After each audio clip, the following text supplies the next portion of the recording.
Next topic सुरू करूया. Quadratic equations, वर्ग समीकरणे. शुद्ध मराठीमध्ये त्याला वर्ग समीकरणे असं म्हणतात. आता बघा त्यांनी काय म्हटलंय, लेट्स रिकॉल म्हटलंय. याचा अर्थ याच्यातला थोडासा भाग तुम्हाला ऑलरेडी झालेला आहे, ते तुम्हाला आठवण करून देत आहेत. ते काय काय सांगितलेलं आहे बघा. You have studied polynomials in last year. Polynomial बहुपदी असा त्याचा शुद्ध मराठीमध्ये अर्थ आहे. You know types of polynomials according to their degree. त्याच्यामध्ये डिग्री फार महत्वाची आहे. आता इथं बघा एक्झाम्पल पहिलं दिलेलं आहे 5x+9. याच्यामध्ये एक्सचा घातांक आहे 1. याचा अर्थ ही डिग्री झाली त्या पॉलिनॉमियलची 1. पॉलिनॉमियलची डिग्री जर 1 असेल तर त्याला लिनियर पॉलिनॉमियल असं म्हणतात. आणि हीच डिग्री जर पॉलिनॉमियलची 2 असेल तर त्याला क्वाड्रॅटिक पॉलिनॉमियल असं म्हणतात. म्हणजे तिथं एकाच व्हेरिएबल मधलं इक्वेशन असेल, काही तुम्ही घेऊ शकता, याच्यामध्ये काही अडचण नाही. आणि याच्यामध्ये या एक्सची जी हायेस्ट पॉवर असेल ती तिथली डिग्री असेल.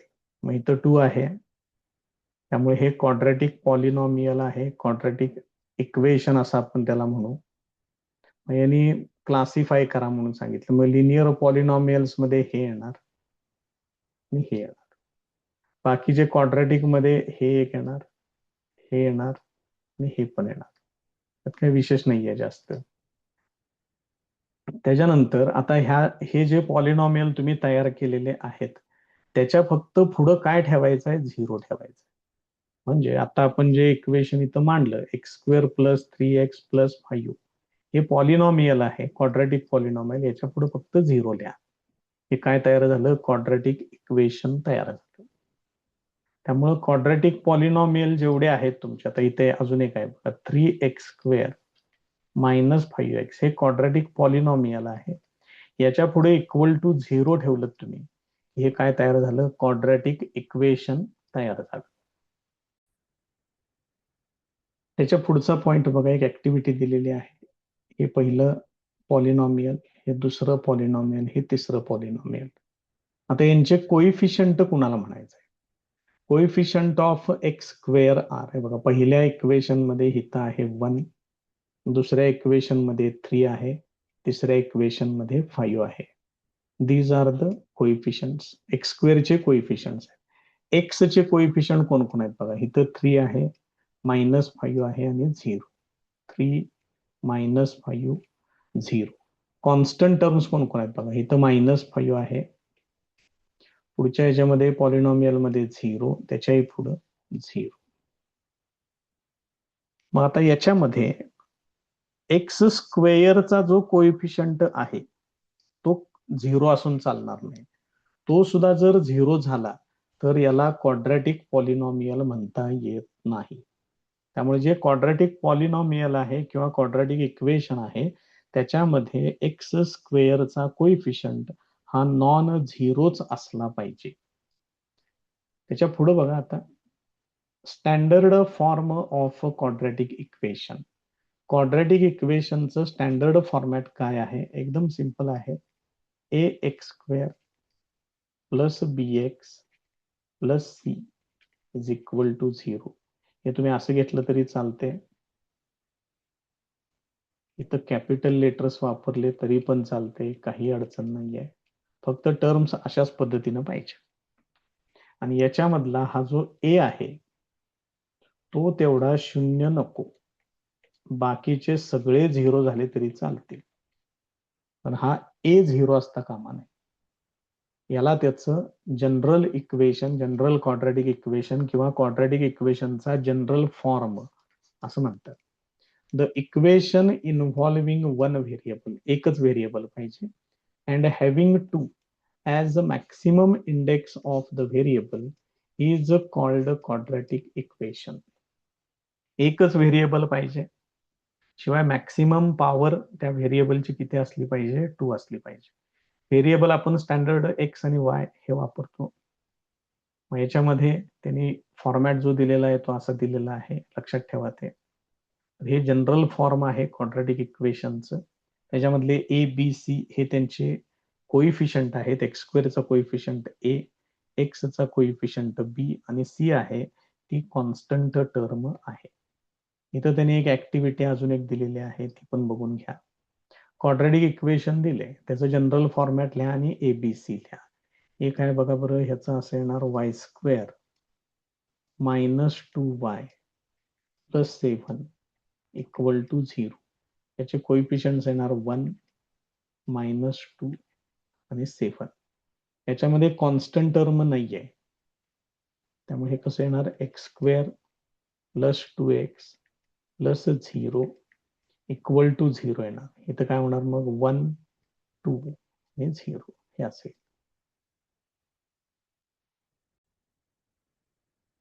नेक्स्ट पॉइंट बघा, roots of a quadratic equation.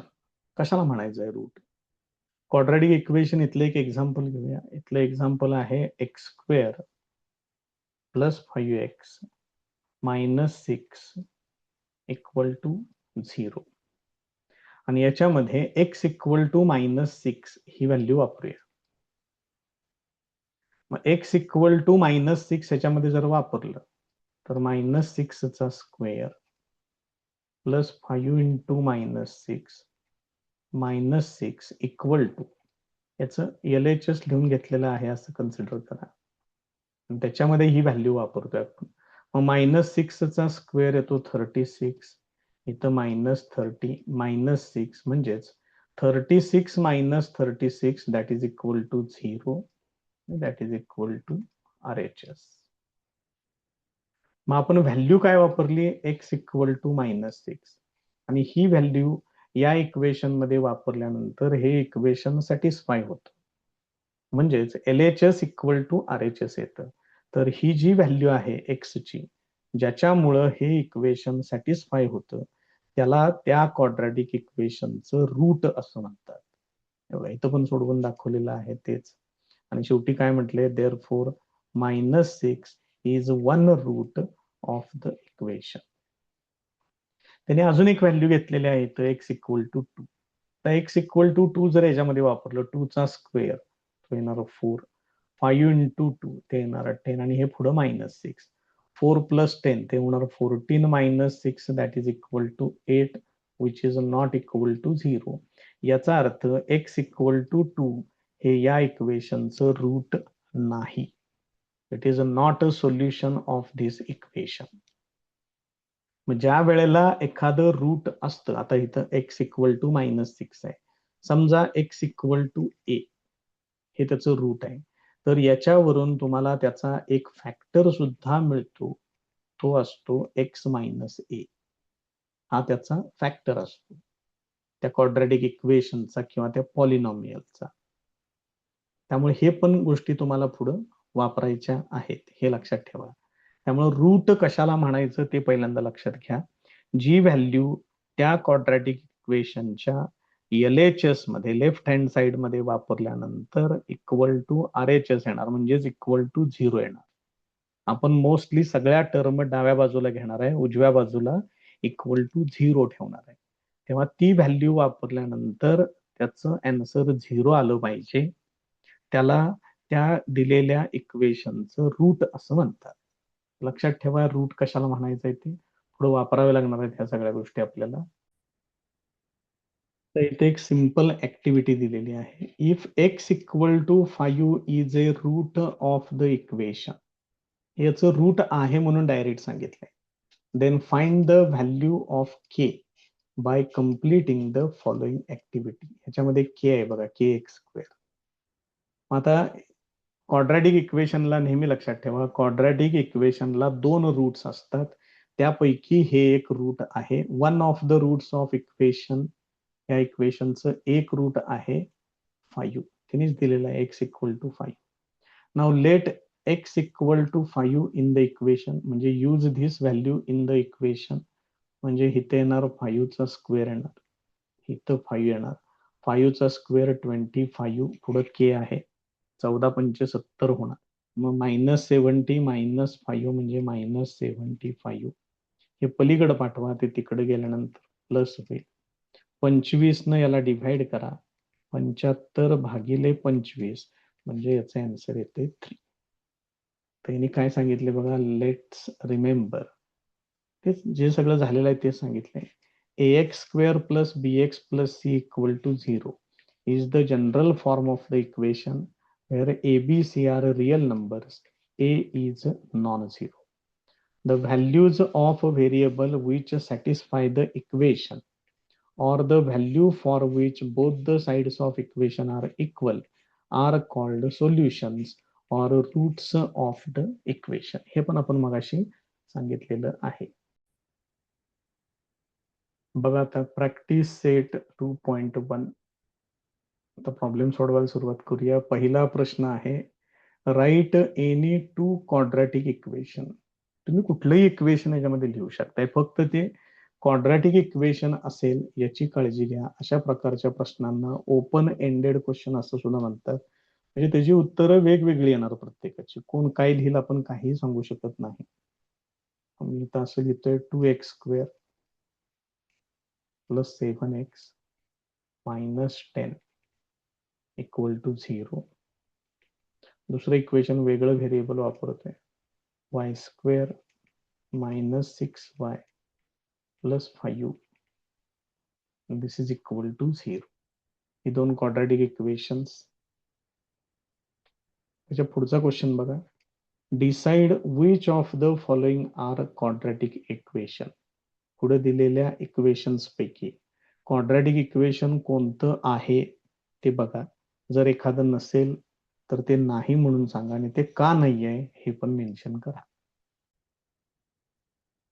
त्यातलं पहिलं एक्झाम्पल बघा, x² + 5x - 2 = 0. याच्यामध्ये एकच व्हेरिएबल असलं पाहिजे, सगळ्यात पहिली कंडिशन. आणि दुसरं म्हणजे हायेस्ट इंडेक्स 2 पाहिजे. मग याच्यामध्ये व्हेरिएबल एकच आहे का बघा. Here x is the only variable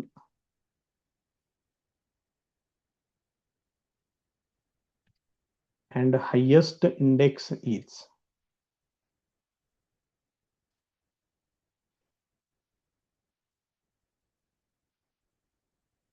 equal to 2. जास्तीत जास्त पॉवर 2 आहे. therefore it is a quadratic equation. त्यामुळे हे क्वाड्रॅटिक इक्वेशन आहे. या पद्धतीने सांगायचं. दुसरे इक्वेशन दिले त्यांनी असं, y² = 5y - 10. therefore हे सगळे इकडे घ्या, y² - 5y + 10 this is equal to 0. मग याच्यामध्ये पण व्हेरिएबल कोण आहे, y. हायेस्ट इंडेक्स कोण आहे, 2. ती वाक्य लिहा इथं. y is the only variable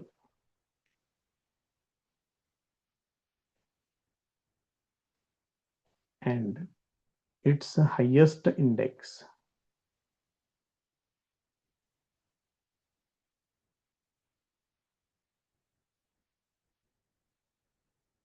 is equal to 2. therefore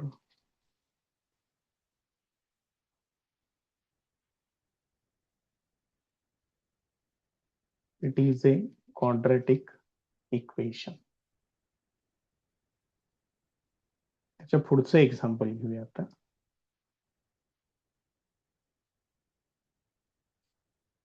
third example, ते असं दिलेलं आहे, y² + 1/y this is equal to 2. या पूर्ण इक्वेशनला 2 न सॉरी y न मल्टिप्लाय करा.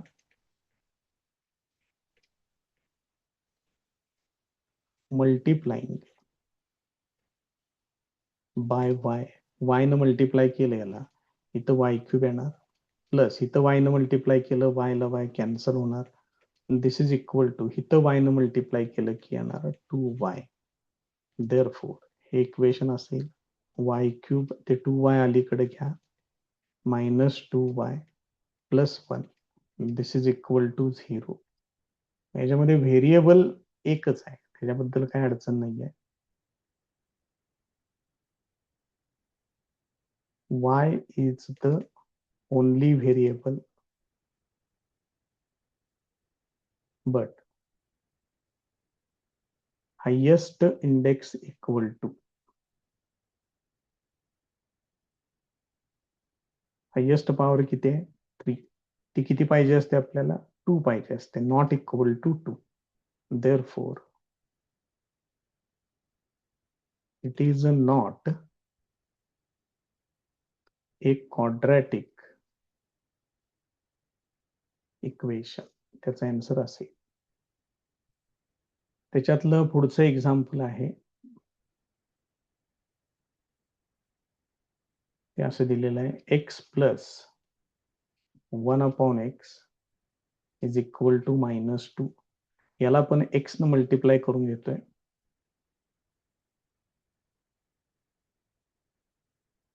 Multiplying bye x. एक्स ने याला मल्टिप्लाय केलं, इथे एक्स स्क्वेअर येणार. इथे एक्स न मल्टिप्लाय केलं, एक्स ला एक्स कॅन्सल होणार. इथे एक्स न मल्टिप्लाय करा, -2x. त्या अलीकडे घ्या, x square plus 2x plus 1 this is equal to 0. याच्यामध्ये पण x is the only variable.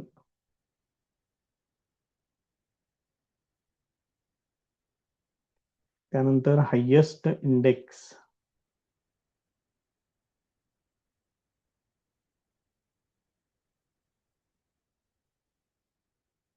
Of x equal to 2. Therefore, it is a quadratic equation. त्यामुळे हे क्वाड्रॅटिक इक्वेशन आहे. त्याच्याही पुढे जाऊया आता आपण. अजून 2 उदाहरणं आहेत.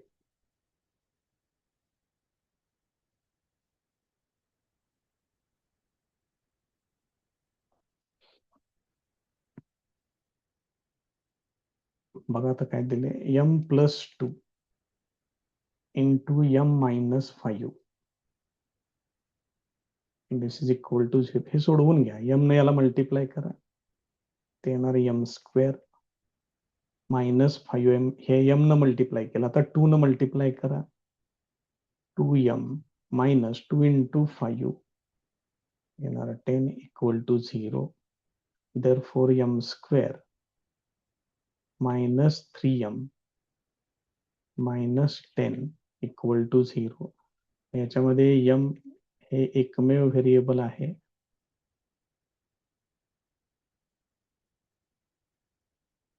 त्यानंतर हायेस्ट इंडेक्स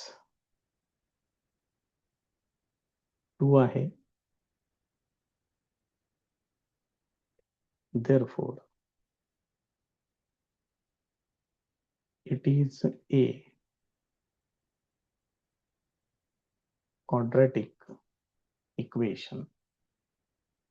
त्यातलं शेवटचं एक्झाम्पल बघा, m³ plus 3m² -2 is equal to 3m³.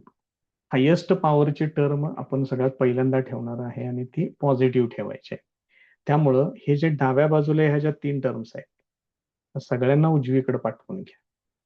Therefore 0 equal to 3m³ -m³ -3m² आणि +2. हे पहिल्यांदा असं दिसेल. मग 3m³ -m³ ते येणार 2m³ -3m² +2. जे इकडे इक्वल टू 0 लिहिले ते फक्त इकडे लिहितोय, त्यांना काही फरक पडत नाही. आता हे m is the only variable आहे.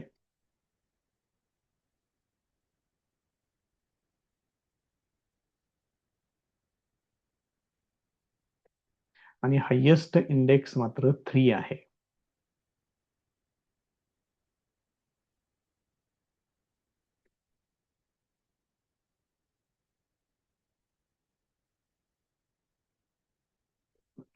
Therefore it is not a quadratic equation. त्यामुळे हे काय क्वाड्रॅटिक इक्वेशन नाही.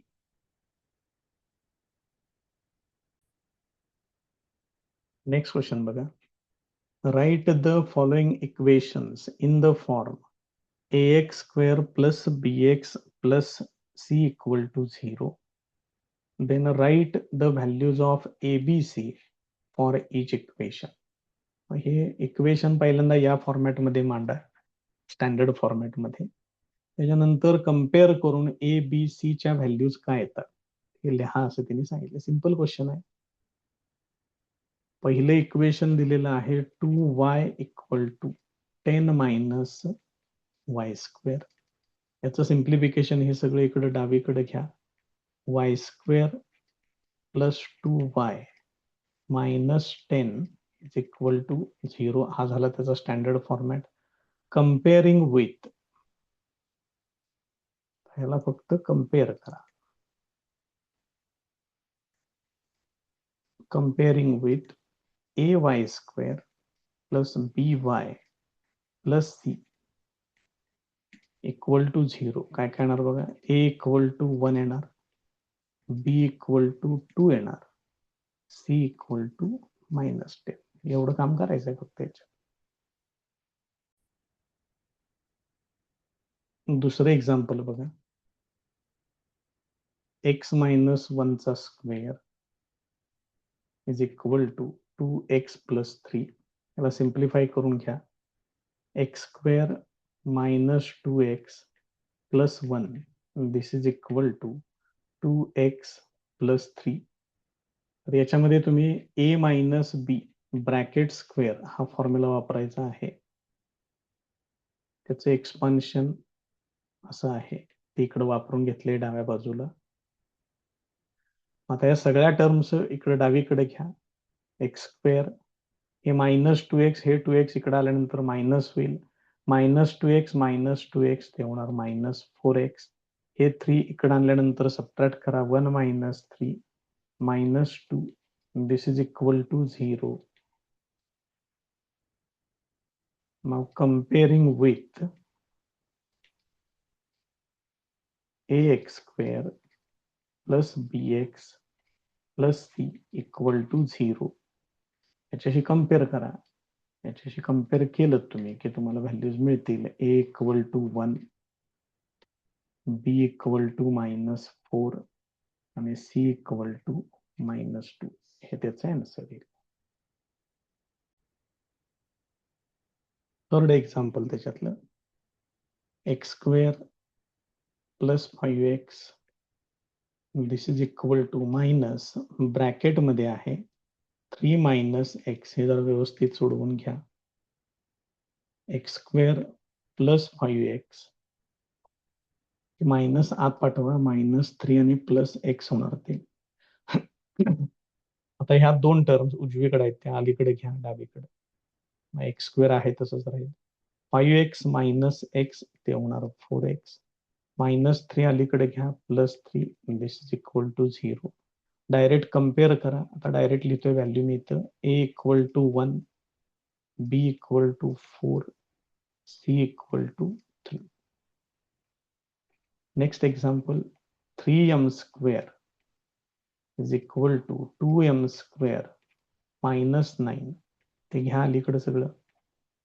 3m square minus 2m square plus 9 this is equal to 0. मग 3m square minus 2m square म्हणजे येणार m square plus 9 this is equal to 0. यालाच तुम्ही असं लिहा. m square plus 0m plus 9 equal to 0. म्हणजेच इथं a इक्वल टू m स्क्वेअरचा कोइफिशियंट तो येणार 1, b इक्वल टू 0 आणि c इक्वल टू 9. या व्हॅल्यूज मिळतील तुम्हाला. त्याच्यानंतरचं एक्झाम्पल आहे p into bracket 3 plus 6p this is equal to minus 5. हे सोडवून घ्या. 3p plus 6p square this is equal to minus 5. आता हे मायनस 5 अलीकडे घ्या आणि इथं व्यवस्थित टर्म्स मांडून घ्या. 6p square plus 3p plus 5 equal to 0. Therefore A equal to 6, B equal to 3 आणि C इक्वल टू 5 या व्हॅल्यूज मिळतील. नंतर त्यातलं शेवटचं example, x square minus 9 this is equal to 13. ते 13 अलीकडे घ्या, ते इकडे आल्यानंतर मायनस होईल. मग -9 -13 म्हणजे 13 आणि 9 22 होणार आणि मायनस लिहायचं आहे. मग हे फक्त व्यवस्थित मांडून घ्या. पहिल्यांदा x square plus 0x minus 22 this is equal to 0. Therefore A equal to 1, B equal to 0, C equal to -22. या पद्धतीने तुम्हाला सगळ्या व्हॅल्यूज मिळतील. नेक्स्ट क्वेश्चन बघा. Determine whether the values given against each of the quadratic equation are the roots of the equation. मग इथं दोन values दिलेल्या आहेत बघा. इथं पण दोन व्हॅल्यूज दिलेल्या आहेत. म्हणजे एक इक्वेशन दिले आणि पुढे दोन व्हॅल्यूज दिलेल्या आहेत. तर ह्या दिलेल्या व्हॅल्यूज या इक्वेशनचे रूट्स आहेत किंवा नाहीत हे चेक करायचं आपल्याला. मग काय करायचं, पहिल्यांदा त्या इक्वेशनचं LHS लिहून घ्यायचं. LHS equal to x square plus 4x minus 5. त्याच्यामध्ये व्हॅल्यू वापरायची. When x equal to 1, LHS equal to एक्सच्या ठिकाणी 1 वापरा. 1 चा स्क्वेअर प्लस 4 इंटू 1 मायनस 5 म्हणजे किती होणार, 1 plus 4 minus 5 that is equal to 5 minus 5 that is equal to 0. Therefore LHS equal to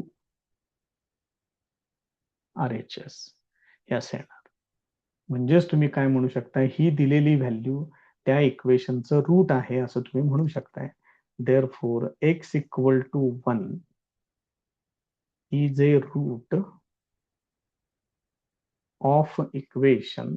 आपलं इक्वेशन आहे ते x square plus 4x minus 5 is equal to 0. आता याच्यात दुसरी व्हॅल्यू वापरतोय मी. दुसरी व्हॅल्यू त्यांनी सांगितलेली आहे x इक्वल टू -1. मग LHS इक्वल टू ते जे इक्वेशन लिहून घेतलेलं आहे आपण त्याच्यात आता एक्सच्या ठिकाणी -1 वापरायचं.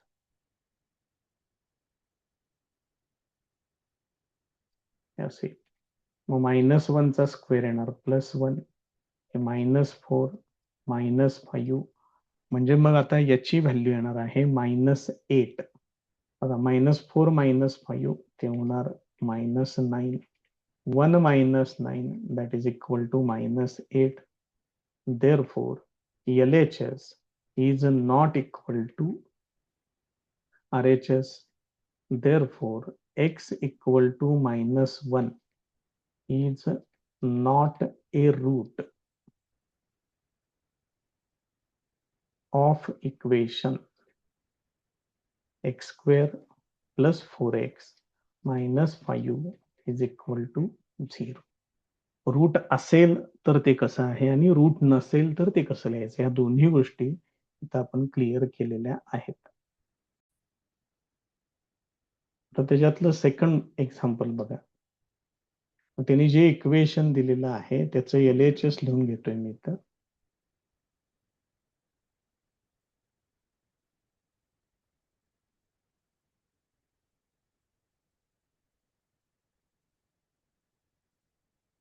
आता पहिली व्हॅल्यू आहे m equal to 2. when m equal to 2, LHS equal to 2 into 2 चा स्क्वेअर येणार -5 इंटू 2. हे किती होणार बघा, 2 चा वर्ग होणार 4, 4 2 8 -5 इंटू 2 ते होणार 10. 8 मायनस 10 इक्वल टू -2 येते. म्हणजेच LHS आणि RHS इक्वल नाहीत. Therefore LHS is not equal to RHS. Therefore m equal to 2 is not a root of equation 2m square minus 5m is equal to 0. आता त्यांनी अजून एक व्हॅल्यू दिलेली आहे, ती वापरूया आता. when m equal to 5/2, ती व्हॅल्यू आता याच्यामध्ये वापरूया. LHS equal to 2 into m चा स्क्वेअर मायनस 5 into m ची व्हॅल्यू 5/2 ती त्या ठिकाणी वापरलेली आहे. आता हे सिम्प्लिफाय करूया. 2 into 25/4 होणार, त्याचा वर्ग केल्यानंतर इथे येणार 25/2. इथं किरकोळ भागाकार 2 दुनी 4. इथे येणार 25/2 minus 25/2. This is equal to 0.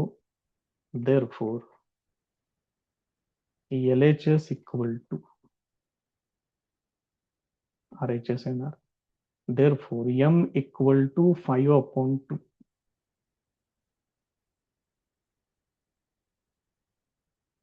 is a root of the equation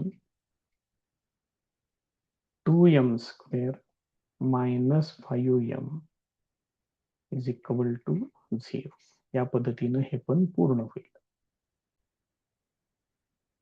next problem बघा. फाइंड k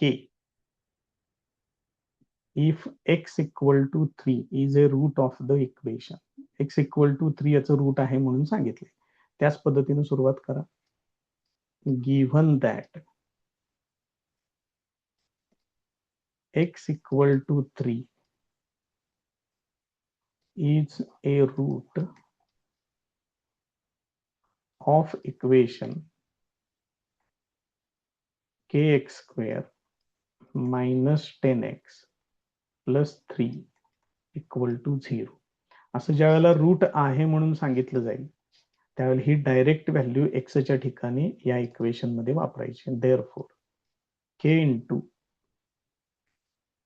3 चा square minus 10 into 3 plus 3, this is equal to 0.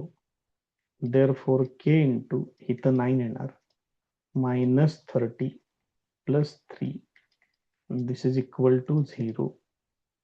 therefore 9k minus 27 equal to 0. 27 पलीकडे पाठवा, हे असेल 9 न त्याला डिव्हाइड करा, k equal to 3 येणार. हे त्याचं आन्सर येईल. त्याच्यातला शेवटचा क्वेश्चन तेवढा बघा. One of the roots of the equation, हे इक्वेशन आहे आणि रूट सांगितलेला आहे -7/5. Complete the following activity. मग रूट कोण आहे? -7/5. तर तेच येणार. -7/5 is a root of this equation. So put m equal to -7/5 in this equation. आपण इकडे बाजूला सोडूया. 5 into -7/5 त्याचा स्क्वेअर प्लस 2 into -7/5 प्लस k इज इक्वल टू 0. याचा वर्ग केल्यानंतर निगेटिव्हचा स्क्वेअर केला की प्लस येणार. 5 into 49/25 इथं प्लस इंटू मायनस, हे मायनस होणार. 14/5 plus k, this is equal to 0. इथं किरकोळ सिम्प्लिफिकेशन 25. मग आता हे किती होणार बघा. 49/5 49/5 minus 14/5 plus k equal to 0. या दोघांचाही डिनॉमिनेटर सेम आहे त्यामुळे अंशांची डायरेक्ट वजाबाकी होईल. 49 वजा 14, 9 वजा 4 ते 5 येतील. 4 वजा 1 ते येणार 35 divided by 5 plus k equal to 0. मग इथे किती होणार? 5 7 35 होणार. म्हणजेच ह्याचं इक्वेशन इथे घेतोय थोडंसं खाली, 7 प्लस के इक्वल टू 0 होते, त्याच्यावरून के इक्वल टू -7 येते. हे त्याचा आन्सर येते. त्याने ऍक्टिव्हिटीसाठी एवढ्या स्टेप दिलेल्या आहेत. मग हे सोडवताना बघा किती होतंय, काय काय होतंय ते. त्यामुळे हे त्याचा आन्सर कम्प्लीट करून घ्या.